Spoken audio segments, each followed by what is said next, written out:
Thank you, Madam Speaker. I ask unanimous consent to revise and extend my remarks.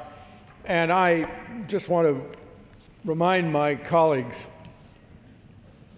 that we're dealing with a president who has a very short memory.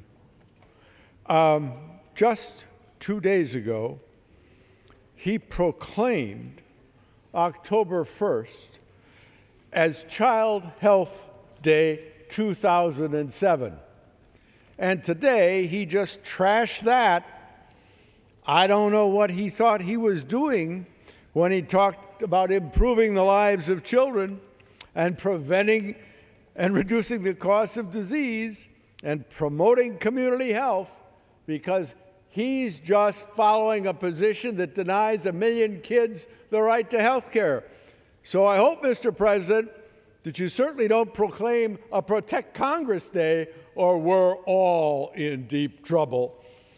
This veto of the Child Health Insurance Program, compromise legislation, has finally shown the American people the president's true priorities.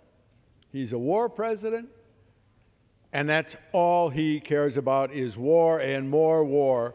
The previous speaker on our side talked about $190 billion for the war in Iraq, and these funds aren't paid for. They add to the deficit.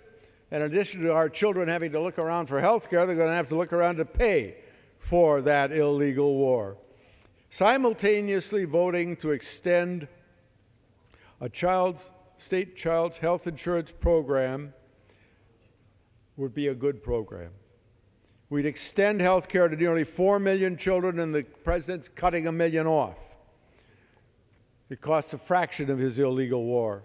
It's fully paid for and doesn't increase the deficit 1 penny, and it passed both the House and the Senate with strong bipartisan majorities. What's wrong with our Republican minority? Why do they insist on denying 1 million children, kicking them off the rolls of SCHIP? Why do they go in the face of 43 of the nation's governors who've written to the president and argued against his vetoing this bill? President Bush says he has his own plan. I don't know if he had that when he declared October 1st as Child Health Day, but whatever that plan is, it would cause millions of children to lose their health care. My own Republican governor, Arnold Schwarzenegger, estimates that the president's plan would cause 1 million children to be denied health care in California by the year 2012. This is a matter of life and death for our children's insurance. Children with health care do better in school, in life, and have their illnesses caught before it's too late. Ladies and gentlemen, the axis of evil is not just in the Middle East. It's right down here on Pennsylvania Avenue.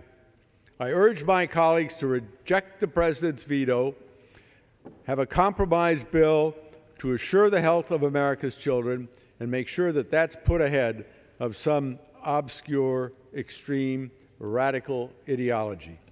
I reserve the balance of my time.